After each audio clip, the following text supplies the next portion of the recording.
Dad's call came on November 15th while I was reviewing vendor invoices in my office. The walls were lined with framed photos. Culinary school graduation, James Beard Award ceremony, Michelin star celebration. But Dad had never seen any of them. "Daniel, about Thanksgiving," he said without preamble. "Your sister is bringing her boyfriend. He's a neurosurgeon at Johns Hopkins. Your brother just made partner at his law firm. It's going to be a celebration of their achievements." "Okay," I said, already knowing where this was going. "The thing is, it might be uncomfortable for you. Given your situation." "My situation?" "Still working in restaurants. At your age. It sends the wrong message to have you there when we're celebrating real success." He cleared his throat. "Thanksgiving is for successful family members. You understand." I looked at the Michelin guide on my desk. Elysium, my restaurant, had just been awarded 3 stars, making it one of only 14 3-star Michelin restaurants in the entire United States. The review called it a transcendent dining experience that redefines American cuisine. "I understand," I said. "I knew you'd be reasonable. We'll do something another time." He hung up before I could respond. I sat in my office for a long moment, then returned to my invoices. We had a full house tonight. All 62 seats booked, wait list of over 300 people. I had work to do. I grew up in a family that valued exactly 2 things: prestigious careers and the money they generated. Dad was a cardiac surgeon. Mom was a corporate attorney. My sister Grace was following Dad into medicine. Harvard undergrad, Johns Hopkins Medical School, now a neurosurgery resident. My brother Marcus was the golden boy, Yale Law, now a partner at a major firm at 34. And then there was me. I was the mistake. The aberration. The son who didn't want to be a doctor or a lawyer. I wanted to cook. Cooking is a hobby, not a career. Dad told me when I was 16 and said I wanted to go to culinary school instead of pre-med. Professional chefs make good money. They make survival wages. You'll spend your life working nights and weekends in hot kitchens, coming home smelling like grease. Is that what you want? It's what I love. Love doesn't pay for retirement, Daniel. Love doesn't earn respect. But I was stubborn. I got into UC Berkeley, Dad's compromise, a real university, even if I was studying the wrong thing. I majored in business and took every food science and nutrition course I could fit in. I worked in restaurant kitchens every night and weekend. "At least get an MBA, Mom pleaded. "Keep your options open." "I don't want options. I want to cook." After Berkeley, I applied to the Culinary Institute of America. Top program. Prestigious in my world, meaningless in theirs. Dad refused to pay. "You want to throw away your education to become a cook? Do it on your own dime." I took out loans. $87,000 for culinary school. I graduated top of my class, which Dad didn't attend because he was at a medical conference. The next 15 years were brutal. I worked as a line cook for $32,000 a year in San Francisco. Spent 70 hours a week in kitchens, burning myself on hot pans, cutting my fingers while learning precision knife work, being screamed at by head chefs who pushed me to be better. Still playing restaurant? Dad would ask at family dinners I rarely attended. "When are you going to get a real job?" I became a sous chef at 28. Salary, $48,000. The restaurant was prestigious in culinary circles. 2 Michelin stars, written up in Bon Appetit and Food and Wine. "That's nice," Mom said when I told her. "Marcus just bought a house in Georgetown. 4 bedrooms. Such a smart investment." I became an executive chef at 31. Salary, $85,000. The restaurant was one of the best in San Francisco. We were competing for Michelin stars, featured in travel magazines, drawing food critics from across the country. "Executive chef," Dad said at Christmas dinner. "So you're manager now? Maybe there's hope you'll move into the business side. Restaurant management is at least respectable." "I'm the head chef. I create all the dishes, manage the kitchen." Grace just finished a 72-hour shift in the OR. She saved 3 lives this week. Dad turned to my sister. "Tell everyone about the pediatric case." I stopped trying to explain. At 33 I did something crazy. I'd been saving aggressively, living in a tiny apartment, driving a 15-year-old car, putting every spare dollar aside. I had $127,000 saved. I took out another $340,000 in loans secured against my future earnings. I opened my own restaurant, Elysium. 62 seats. Located in a converted firehouse in Soma. I was the owner, the executive chef, and often the guy who cleaned the bathrooms at 2 a.m. My family was horrified. You took out how much in loans? Mom asked. Daniel, that's financial suicide. What if it fails? It won't fail. 90% of restaurants fail in the first year. This one won't. Dad was more direct. You're 33 years old. Your siblings are building careers and wealth. You're hundreds of thousands of dollars in debt, working 80-hour weeks for no salary, betting everything on a restaurant in one of the most expensive cities in America. He shook his head. This is the worst decision you've ever made. We'll see, I said. What my family didn't understand was that I wasn't just opening a restaurant. I was creating something extraordinary. I spent 6 months developing a menu that told a story. California ingredients prepared with French techniques and Japanese precision. 24 carefully curated dishes. Every plate was art. Every flavor combination was intentional. I hired the best sous chef I could afford. A woman named Rachel who'd trained at Noma and shared my vision. I brought in a sommelier who'd worked at the French Laundry. I found servers who understood that fine dining was theater, and they were part of the performance. We opened in February. I paid myself nothing. Every dollar went back into the restaurant. Better ingredients, training for staff, building our reputation one perfect meal at a time. Year 1 we broke even. Barely. I survived on the staff meal and lived in my studio apartment with no furniture except a mattress on the floor. Year 2 the reviews started coming. San Francisco Chronicle, 4 stars. Elysium represents the future of American fine dining. Chef Daniel Chin is a revelation. Eater, the most exciting new restaurant in San Francisco. Every dish is a masterpiece. Bon Appetit included us in their Best New Restaurants in America list. Reservations went from struggling to fill to booked solid 6 weeks out. Year 3 we got our first Michelin star. The ceremony was one of the proudest moments of my life. Rachel cried. Our sommelier brought champagne. The entire kitchen staff celebrated like we'd won the World Cup. I texted my parents, Elysium got a Michelin star. Dad's response came 3 hours later. Congratulations. Grace just got accepted into the neurosurgery fellowship at Stanford. Year 4 we got our second Michelin star. Now we were in the conversation with San Francisco's elite restaurants. Reservations became impossible. 4-month wait list. Secondary market scalpers selling reservations for $500 a seat. I expanded. Added a private dining room. Hired 2 more sous chefs. Increased staff wages because I wanted the best people and I wanted to keep them. The restaurant was generating $3.2 million in annual revenue. After expenses, debt service, and reinvestment, I finally started paying myself a salary. $180,000. I was 36 years old and I'd built something significant. But at family dinners, the conversation still revolved around Marcus's latest case and Grace's surgical innovations. How's the restaurant? Mom would ask, polite but uninterested. Busy. That's good. Keeping the lights on is important in your industry. She turned to Marcus. Tell everyone about the Supreme Court brief you filed. Year 5 changed everything. The Michelin Guide announced their ratings in September. I got the call from our PR contact. Daniel, I'm not supposed to tell you this yet, but you need to be at the ceremony. We won our 3rd Michelin star. 3 stars.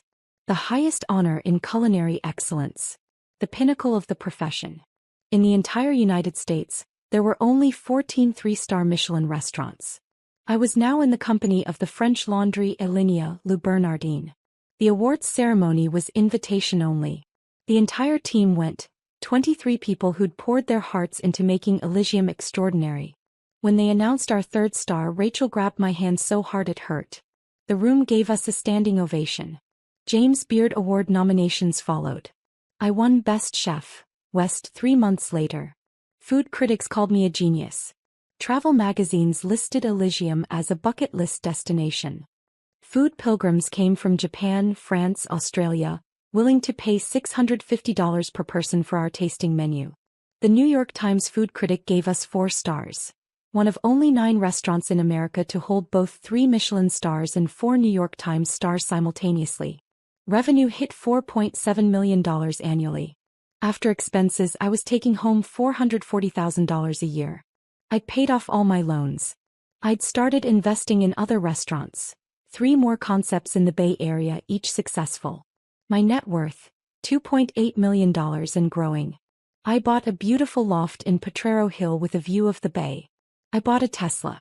I traveled to Copenhagen, Tokyo, and Paris during our rare closure weeks, eating at the world's best restaurants and bringing back inspiration. But I never told my family any of this. At Christmas, Grace announced her engagement to a cardiac surgeon. Everyone celebrated. I gave them a nice card and a generous gift certificate to a restaurant they'd enjoy. "How's your place?" Dad asked me over dessert. "Busy. Still open. Still open." "Well, that's something." He returned his attention to Grace's wedding plans. I stopped going to family events after that. Made excuses. Too busy at the restaurant. Staff shortage. Menu development. They barely noticed. November 15th, Dad uninvited me from Thanksgiving. After I hung up, I sat in my office for a long time. Around me, the sounds of a busy kitchen preparing for dinner service. Rachel knocked on my door. "Chef? The halibut delivery is here. Want to inspect it?" "Be right there." I pushed thoughts of my family aside and did what I always did. Focused on the work. On creating something beautiful. On giving our guests an experience they'd remember forever. That night we served 62 guests. Every dish perfect. Every service moment choreographed. A couple got engaged at table 14. An elderly woman celebrating her 80th birthday cried when she tasted the dessert course.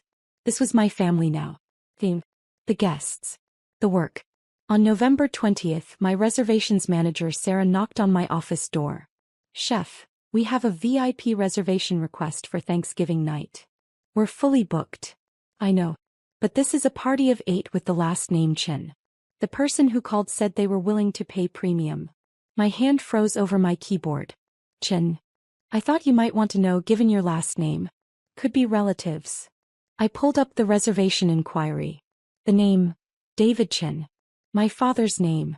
The reservation notes, celebrating family success. Bringing guests who appreciate fine dining. Request best table.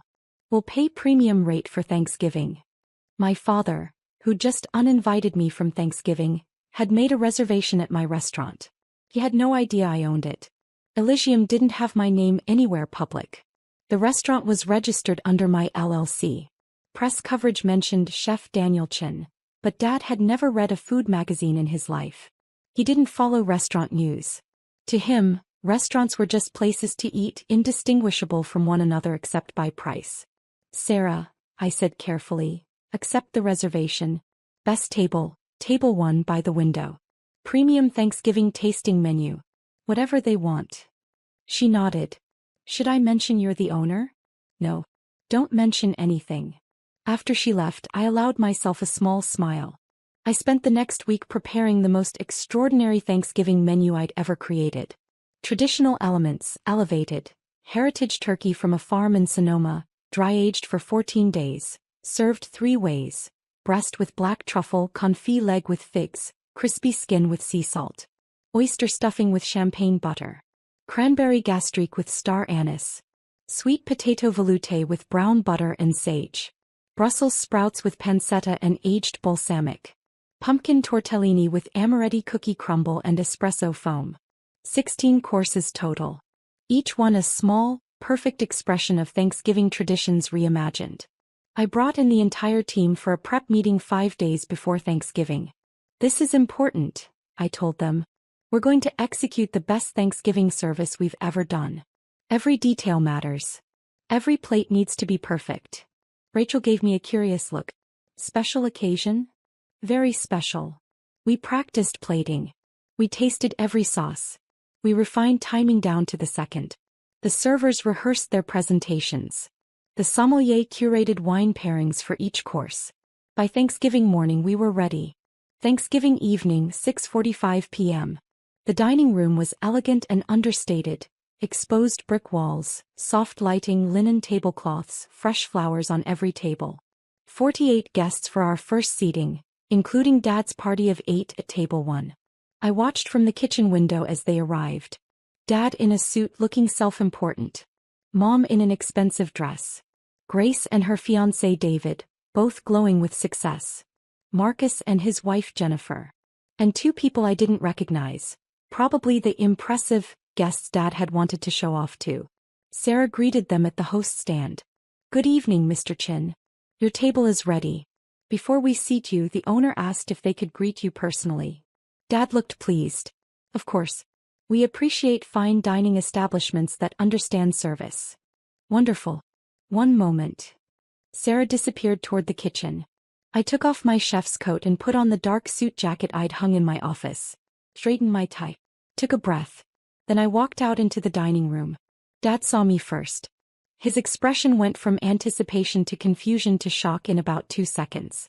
"Daniel." "Hello, Dad. Welcome to Elysium." Complete silence from their group. 8 people staring at me like I'd materialized out of thin air. "What are you doing here?" Mom asked. "I work here." I smiled. "Actually, I own here.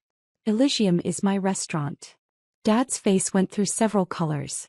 This is your restaurant?" "For the last 5 years, yes." I gestured to the dining room. "All 62 seats. Would you like to see the kitchen?" "This is Elysium," Grace said slowly.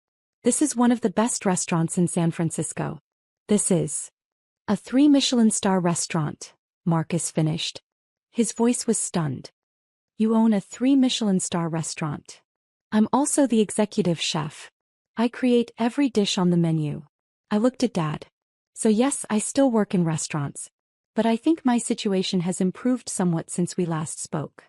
The 2 guests Dad had brought, a distinguished older couple, were looking at me with recognition. The woman stepped forward.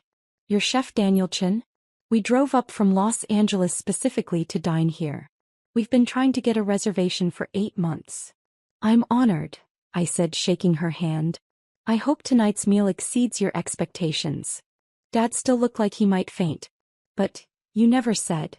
You never asked." I kept my voice pleasant, professional. "You knew I worked in restaurants. You knew I opened my own place 5 years ago. You didn't know it was successful because you never inquired further. You assumed I was failing because in your world, chefs are failures." "That's not," Mom started. "Mom, Dad uninvited me from Thanksgiving dinner because my presence would send the wrong message, while celebrating Grace and Marcus's success." I looked around at their faces. "Meanwhile, I run a restaurant that generates $4.7 million in annual revenue. I employ 43 people. I hold 3 Michelin stars, the highest honor in culinary excellence. I won a James Beard Award. The New York Times gave us 4 stars. We have a 4-month wait list for reservations." Marcus was pulling out his phone. I could see him frantically Googling. His face went pale as he read. "Daniel," he said quietly, "this article says Elysium is one of the 14 best restaurants in America. Depends on the ranking system, but yes, we're consistently in the top 20. It says the tasting menu is $650 per person." "That's correct. It says." He looked up at me. "It says you're one of the best chefs in the world. Some critics are very generous." Grace's fiancé, the neurosurgeon, stepped forward. "Chef Chin, I've read about your work. Your technique with modernist cuisine while maintaining classical French foundations is revolutionary. I've been trying to get a reservation for my parents' anniversary for months." "Send me an email," I said. "I'll make sure we take care of them." Dad finally found his voice. "Why didn't you tell us? Would you have believed me?" I asked simply. "If I'd called you 2 years ago and said, 'Dad, I just won my 3rd Michelin star,' would you have understood what that meant? Would you have cared?" He had no answer. "Dad, you told me for 15 years that I was wasting my life. That cooking wasn't a real career. That I'd made a terrible mistake." I paused. "You were so convinced I was a failure that you uninvited me from Thanksgiving so I wouldn't embarrass the family in front of your successful guests." The couple from Los Angeles looked uncomfortable. The wife spoke up. "Mr. Chin, if I may, we spent 8 months on the wait list to eat at your son's restaurant. People fly in from other countries to eat here. Your son isn't just successful. He's one of the most celebrated chefs in America. Dad's face was red. I didn't know. You didn't want to know, I corrected. There's a difference. Every achievement I mentioned, you dismissed it. Every time I tried to explain what I was building, you changed the subject. You were so invested in your definition of success that you couldn't see mine. Daniel, I'm sorry. Don't apologize yet, Dad. You haven't had dinner. I smiled. Tonight you're going to experience what I've built. You're going to eat a meal that will be one of the best dining experiences of your life. You're going to understand exactly what I do and why it matters. And then, after you've experienced it, we can talk about apologies. I gestured to Sarah. Please show the Chin party to table 1. Give them the full Thanksgiving tasting menu with wine pairings. Everything we prepared. Yes, chef. I looked at Dad one more time. Enjoy your meal. I'll be in the kitchen if you need anything. I walked away before he could respond. Back in the kitchen, I addressed my team. Table 1 is my family. They didn't know I owned this restaurant. Tonight we're going to show them what we're capable of. Everyone ready? Yes, chef. The response was immediate, sharp, professional. Course 1 went out at 7:02 p.m. Amuse-bouche, oyster with champagne air and caviar. A single, perfect bite. I watched through the kitchen window as it was served. Dad looked at the tiny oyster shell with confusion. Grace's fiancé immediately understood. This was the beginning of a journey. Course 2. Butternut squash soup with brown butter, sage and a delicate foam. Served in custom bowls with precise garnish placement. Course 3. Wild mushroom tart with truffle and aged parmesan. I could see their expressions changing. Confusion giving way to surprise. Surprise giving way to genuine pleasure. Course 4. Seared foie gras with apple gastrique and brioche. The couple from Los Angeles were taking photos. Discreetly, respectfully. They understood they were experiencing something special. Course 5. Lobster with corn velouté and vanilla butter. Marcus's wife Jennifer said something to the server. I couldn't hear it, but the server smiled and nodded. Course 6. Heritage turkey breast with black truffle. Cooked to exactly 145 degrees Fahrenheit. Sliced thin. Plated with precision that took my sous chef's years to master. Grace put down her fork after the first bite and just sat there for a moment. I knew that feeling when food is so good it stops conversation. Course 7. Turkey confit with fig compote. Course 8. Crispy turkey skin with sea salt and herbs. A playful reference to the best part of Thanksgiving turkey, elevated to art. Course 9. Oyster stuffing with champagne butter sauce. The sommelier was pairing each course perfectly. I'd watched him select wines from our 2,400 bottle cellar, choosing based on flavor profiles that would enhance each dish. Course 10. Sweet potato velouté with brown butter and sage. Course 11. Brussels sprouts with pancetta, aged balsamic and hazelnut. Course 12. Cranberry gastrique with star anise, served as a palate cleanser. Dad had stopped looking uncomfortable. He was fully engaged now, present in each moment, experiencing what his son had created. Course 13. Pumpkin tortellini with amaretti cookie crumble and espresso foam. This was the dish that had won me the James Beard Award. Traditional pumpkin pie flavors reimagined as a savory sweet pasta course. Course 14. Artisanal cheese course with house-made accompaniments. Course 15. Pre-dessert. Apple sorbet with cinnamon and maple. Course 16. Final dessert. Deconstructed pecan pie with bourbon ice cream. The entire meal took 3 hours and 40 minutes. Every course timed perfectly. Every plate a work of art. Every flavor combination intentional and surprising. At 10:47 p.m. as they finished their final course, I walked back out to their table. They all looked up as I approached. Dad's eyes were different now. Not dismissive, not pitying, but seeing me clearly for perhaps the first time in 15 years. Chef Chin, the woman from Los Angeles said, standing to shake my hand, that was transcendent. Truly one of the finest meals of our lives. Thank you. That means everything. Her husband stood as well. We've eaten at 11 Madison Park, per se linea. This was their equal. Possibly their superior. He looked at my father. Mr. Chin, you should be enormously proud of your son. Dad nodded slowly. I'm beginning to understand that. The couple excused themselves, heading to the lobby. My family remained seated, looking up at me with a mixture of emotions I couldn't quite read. Grace spoke first. Daniel, I had no idea. I mean, I knew you were a chef, but I didn't understand what that meant. This. She gestured around the restaurant. This is art. Thank you. Marcus pulled out his phone. I've been reading about you during dinner. James Beard Award winner. 3 Michelin stars.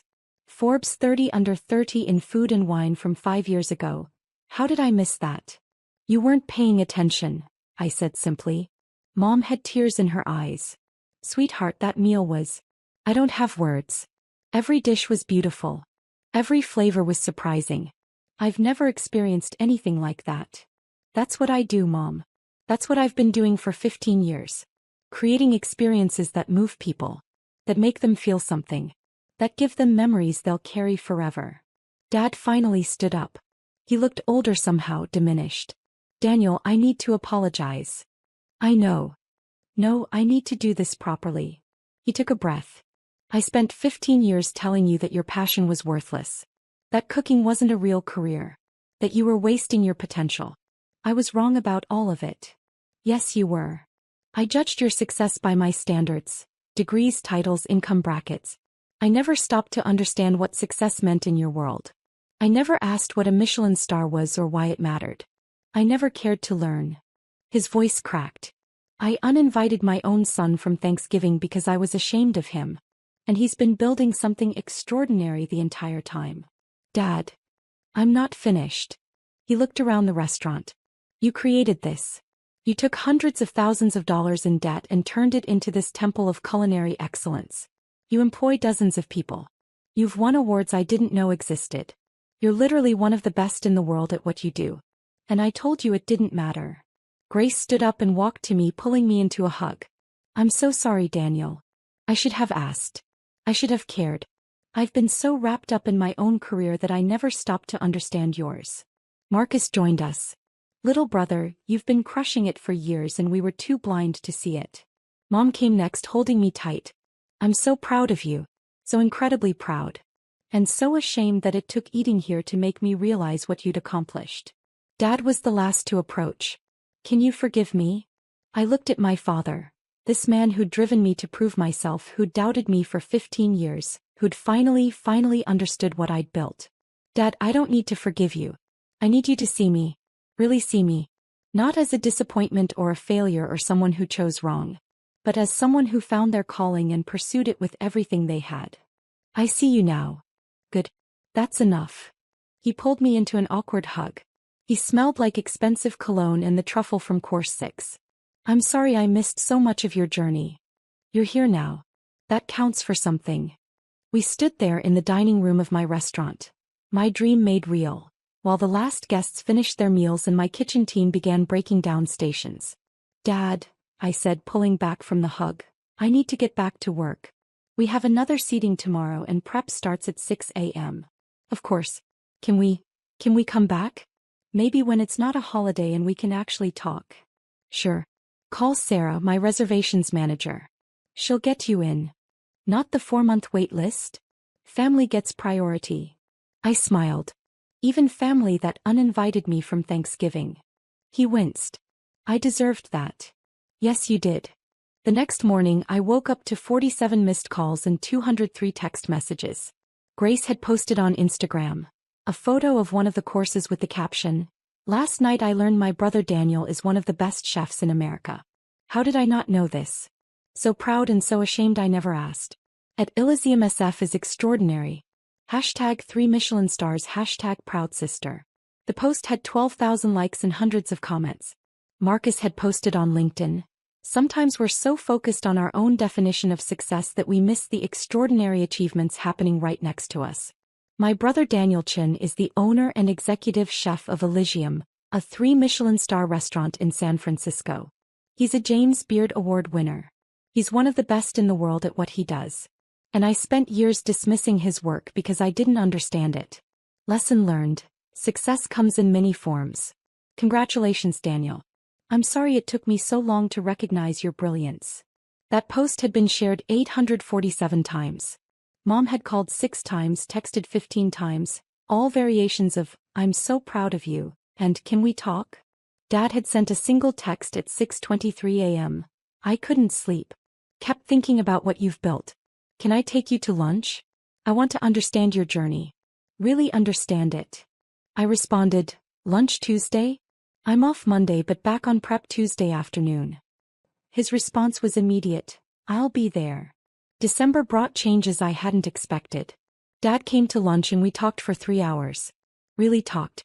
He asked about the Michelin star process, about how I developed dishes, about the business side of running a restaurant. He took notes. He asked intelligent questions. The risk you took, he said, putting up everything you had for that leveraged buyout of the equipment and lease. I would never have had the courage. You perform heart surgery. You literally hold people's lives in your hands. That's different. I was trained for that. What you did, betting on yourself with no safety net, that's terrifying. I smiled. Now you understand why I did it. Because I believed in myself even when no one else did. He looked down at his coffee. I should have believed in you. You believe in me now. That's what matters. Grace started coming to the restaurant once a month, sitting at the kitchen bar where she could watch service. She brought her fiancé David and they'd stay for hours, asking questions about techniques and ingredients and the science behind cooking. You know, she said one night, this is medicine too. You're nourishing people, making them happy, giving them experiences that heal them emotionally. It's just a different kind of surgery.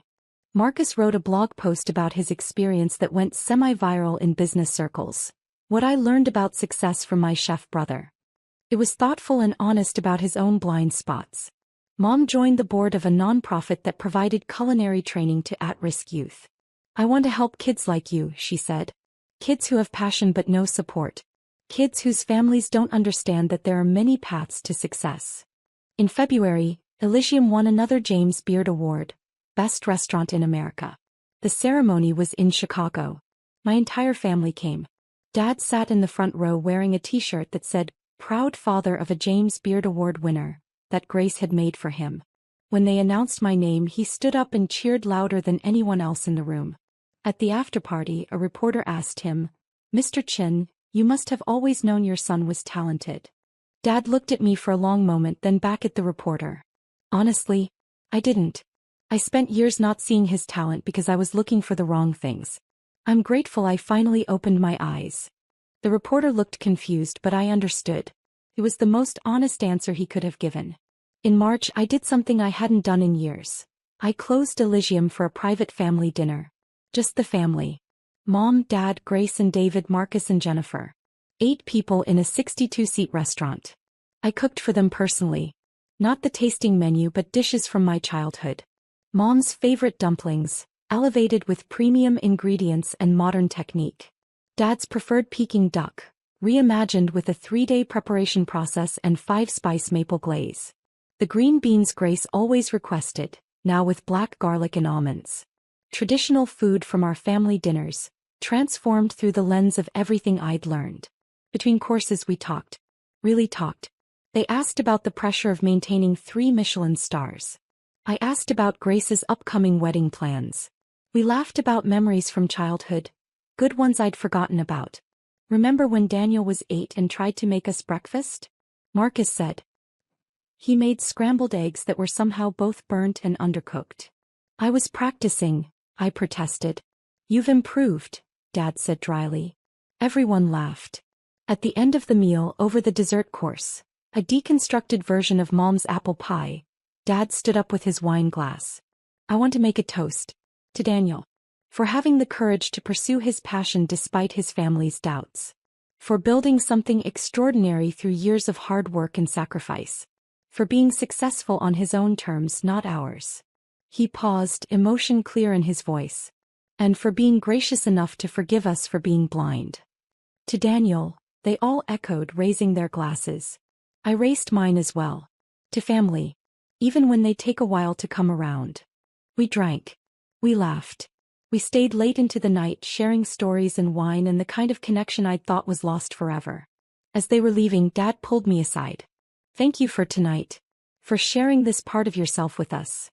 Thanks for showing up. I'll always show up now. That's a promise. He kept that promise.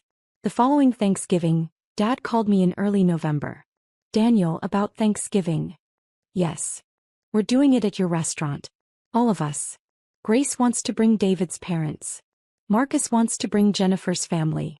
I'm inviting some friends from the hospital who appreciate good food. We'll take over the whole restaurant if that's okay. You want to rent out Elysium for Thanksgiving? I want to celebrate with my son. In the place he built. Properly this time. I smiled. I'll make sure we're ready. That Thanksgiving I served 62 people. Family, extended family, friends, loved ones. The entire restaurant filled with people celebrating not just the holiday, but the journey that had brought us here. Dad gave a speech before the meal. Last year at this time, I uninvited my son from Thanksgiving because I thought he was a failure. It remains the stupidest decision I've ever made. Daniel isn't just successful, he's exceptional. He followed his passion despite our doubts. He built something beautiful despite our lack of support. And he was gracious enough to let us back into his life even after we'd dismissed everything he'd accomplished. He raised his glass. To second chances. To seeing clearly. To being proud of the right things. To Daniel, the room echoed. I looked around at the faces. My family, my team, my chosen family of staff and mentors and friends. Rachel was crying. Sarah was beaming. My sous chefs were standing in the kitchen doorway watching. This was success. Not the Michelin stars or the James Beard Awards or the revenue numbers. Though those mattered too. This was being seen. Being understood. Being celebrated not despite who I was but because of it. Thank you all for being here, I said. Now let's eat. I've been cooking for 3 days and this turkey isn't going to serve itself. As the meal began, course after course of my best work shared with the people I loved, I thought about Dad's text from a year ago.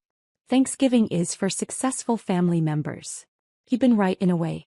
It just took him a while to realize I'd been successful all along.